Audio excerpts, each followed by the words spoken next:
موضوع کا آغاز کرتے ہیں۔ کرسٹینا میری بڑی بیٹی اللہ تعالیٰ کی طرف سے میرے نام پہلا پیغام تھی۔ وہ پیدا ہوئی، وہ ٹرے میں پڑی تھی۔ میں نے اس کی طرف ہاتھ بڑھایا اور میں حیران رہ گیا۔ میری بیٹی اپنے پاؤں پر کھڑی ہو گئی۔ وہ 10 ماہ کے بچے کی طرح اپنی ٹانگوں اپنے پاؤں پر کھڑی تھی۔ میں میڈیکل ڈاکٹر تھا، دنیا کے شاندار ترین ہسپتال کا ڈائریکٹر تھا۔ میری پوری زندگی میڈیکل سائنس اور اینتھروپالوجی میں گزری تھی۔ میں جانتا تھا کہ انسان کا بچہ پیدا ہونے کے بعد فوراً اپنے پاؤں پر کھڑا نہیں ہو سکتا۔ ہم انسان آہستہ آہستہ کھڑا ہونا سیکھتے ہیں، مگر میری بیٹی کرسٹینا پیدائش کے چند گھنٹے بعد ٹرے میں کھڑی تھی اور اپنی چمکدار آنکھوں سے میری طرف دیکھ رہی تھی۔ میں نادان تھا، میں بے وقوف تھا، میں اللہ کے اس پیغام کو میڈیکل معجزہ سمجھا اور بھول گیا۔ پھر میرے اللہ نے مجھے دوسری کال کی اور یہ کال بہت خوفناک تھی۔ میں بے اختیار اس کے سامنے جھک گیا اور میرے اللہ نے مجھے اٹھا کر اپنے سامنے بٹھا لیا۔ ناظرین گرامی، یہ ڈاکٹر لارنس براؤن کی کہانی کا ایک حصہ تھا۔ دوسرا حصہ کیا تھا، ہم اس طرف جانے سے پہلے ڈاکٹر لارنس براؤن کے بارے میں جانیں گے۔ لارنس براؤن 1959 میں سان فرانسسکو میں پیدا ہوئے۔ خاندان 1677 سے امریکہ میں مقیم تھا۔ یہ لوگ جدی پشتی عیسائی تھے۔ لارنس براؤن خاندان سے مختلف تھے۔ یہ شروع میں ہی مذہب سے باغی ہو گئے اور یہ ملحد بن گئے۔ دنیا کی 2 بہترین یونیورسٹیوں سے اعلیٰ ڈگریاں حاصل کی۔ کارنل یونیورسٹی سے آرٹس اینڈ سائنس میں گریجویشن کی اور براؤن یونیورسٹی میڈیکل کالج سے میڈیسن میں ڈاکٹریٹ کی۔ یہ تعلیم مکمل کرنے کے بعد دنیا کے بہترین ہسپتال جارج واشنگٹن یونیورسٹی ہاسپٹل سے منسلک ہو گئے۔ یہ ایئر فورس میں بھی رہے اور یہ مشرق وسطی میں میڈیکل ڈائریکٹر اور آنکھوں کے شعبے کے سربراہ بھی۔ یہ جارج واشنگٹن یونیورسٹی اسپتال میں کام کرتے تھے۔ ملحد تھے اور کسی مذہب پر یقین نہیں کرتے تھے۔ سائنس اور تحقیق کو دنیا کا سب سے بڑا مذہب کہتے تھے اور یہ عام محفلوں میں کہا کرتے تھے کہ مذہب قصے، کہانیوں اور داستانوں کے سوا کچھ بھی نہیں۔ لیکن پھر ان کی زندگی میں 2 حیران کن واقعات پیش آئے۔ پہلا واقعہ 1990 کے شروع میں کرسٹینا کی پیدائش تھی۔ Christina George Washington university hospital میں پیدا ہوئی۔ ڈاکٹر براؤن نے اس کی طرف ہاتھ بڑھایا اور بچی اٹھ کر اپنی ٹانگوں اپنے پاؤں پر کھڑی ہو گئی۔ میڈیکل سائنس کے پاس اس معجزے کا کوئی جواب نہیں تھا۔ ڈاکٹروں نے اس واقعے کو مشکل سی ٹرم میں تبدیل کیا اور اسے کرسٹینا سینڈروم کا نام دے دیا۔ ڈاکٹر لارنس اس واقعے کے بعد بھی ملحد ہی رہے۔ یہ اپنے عقائد کا برملا پرچار بھی کرتے رہے۔ دوسرا واقعہ کرسٹینا کی پیدائش سے 10 ماہ بعد پیش آیا۔ 10 اکتوبر 1990 کو اللہ تعالیٰ نے انہیں دوسری بیٹی ہینا عنایت کی۔ یہ بچی پیدائشی طور پر دل کی خوفناک بیماری کا شکار تھی۔ یہ سر سے پاؤں تک نیلی پیدا ہوئی۔ یہ نیلا رنگ ثابت کرتا تھا کہ بچی کا خون آکسیجن جذب نہیں کر رہا، چنانچہ بچی کو پیدائش کے فوراً بعد آپریشن تھیٹر شفٹ کر دیا گیا۔ ایکس رے ہوا تو پتہ چلا کہ بچی کے سینے میں دل کی مرکزی آرٹری بند ہے۔ ڈاکٹر لارنس خود ڈاکٹر بھی تھے اور ڈائریکٹر بھی۔ یہ جانتے تھے کہ بچی کی اوپن ہارٹ سرجری ہوگی، پورا سینہ کھولا جائے گا اور دل کی مرکزی رگ کاٹ کر اس میں عارضی نالی لگائی جائے گی۔ یہ انتہائی مشکل آپریشن ہوگا۔ بچی اس میں بچ نہیں سکے گی اور یہ اگر بچ بھی گئی تو نالی زیادہ دنوں تک کام نہیں کرے گی۔ بچی 2-3 برس بعد ایک بار پھر سے اس تکلیف دہ عمل سے گزرے گی اور یہ اس میں ضرور انتقال کر جائے گی، اور یہ اگر اس میں بچ بھی گئی تو بھی یہ زیادہ برسوں تک زندہ نہیں رہ سکے گی۔ یہ بیماری اسے 5-7 برسوں میں والدین سے چھین لے گی۔ ڈاکٹر بچی کے طبی مقدر سے واقف تھے، لیکن اس کے باوجود ہسپتال نے نیو یارک کا بہترین ہارٹ سرجن بلا لیا۔ ڈاکٹروں کی ٹیم بھی پہنچ گئی۔ بچی کو آپریشن تھیٹر میں لٹا دیا گیا۔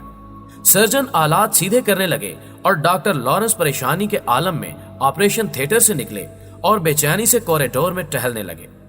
وہ ٹہلتے ٹہلتے آخری سرے تک پہنچ گئے۔ انتظامیہ نے چند سال قبل مریضوں کے لواحقین کے لیے ہسپتال میں دعا کا کمرہ بنا دیا تھا۔ یہ فقط ایک کمرہ تھا۔ کمرے میں دیواروں اور قالین کے علاوہ کچھ نہیں تھا۔ لواحقین وہاں آتے تھے اور اپنے اپنے عقائد کے مطابق عبادت کرتے تھے۔ ڈاکٹر لارنس دعا کے کمرے کے سامنے پہنچے، بے اختیار ہوئے، جوتے اتارے اور اندر داخل ہو گئے۔ یہ زندگی میں پہلی بار دعا کے لیے کسی عبادت گاہ میں داخل ہوئے تھے۔ وہ دیوار کے پاس گھٹنوں کے بل بیٹھے، منت کی پوزیشن میں ہاتھ باندھے اور آہستہ آہستہ سرگوشی کی۔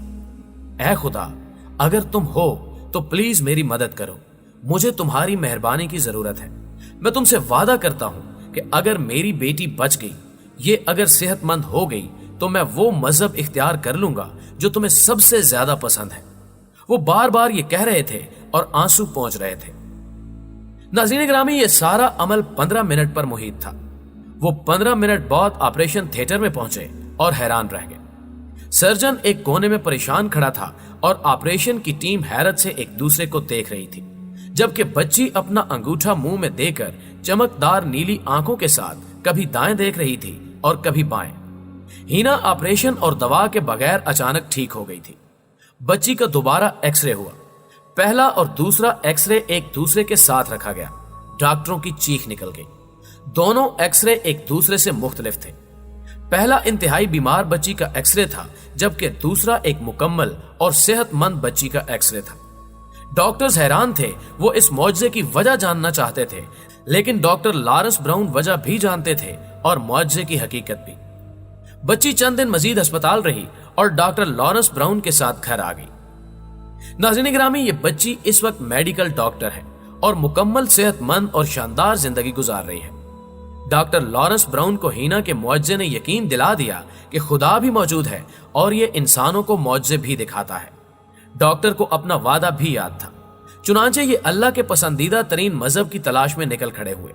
ईसाइयत का मुतालिया किया, यहूदी किताबें पढ़ी, ये बुद्ध मतों और हिंदुओं के पास भी गए, पोप और रबी आजम से भी मिले और भारत और तिब्बत भी गए, लेकिन कोई मजहब इनके दिल को ना छू सका।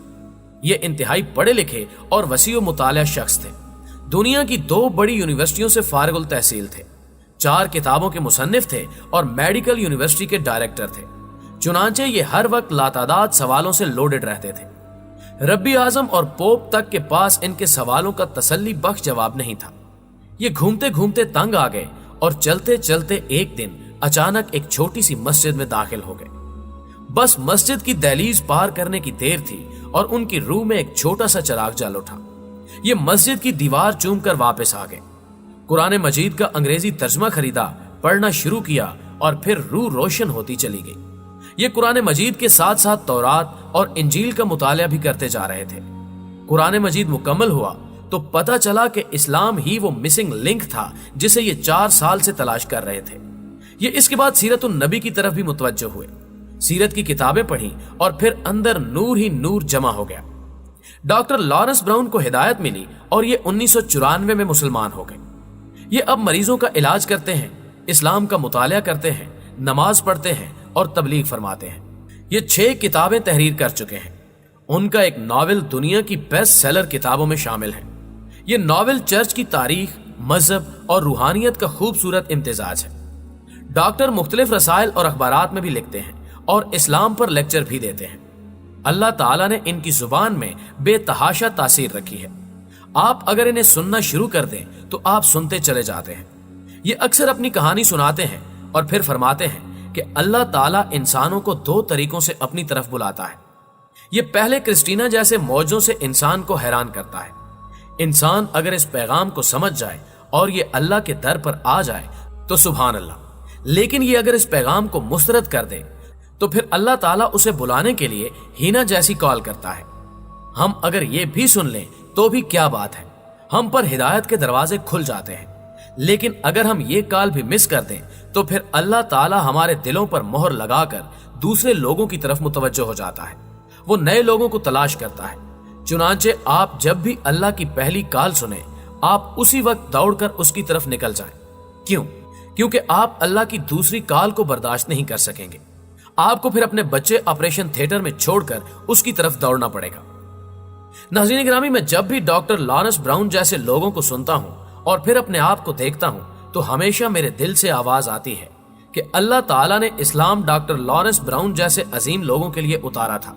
हम जैसे जाहिल और जालिम इसके हकदार नहीं हैं। हम जहालत और जुल्म के अलावा किसी चीज को डिजर्व नहीं करते।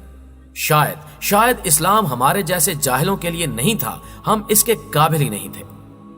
मौजूद दोस्तों, मुझे पूरा यकीन है कि आज की इस वीडियो में छुपे मैसेज ने आपके दिल को जरूर छुआ होगा। वीडियो पसंद आने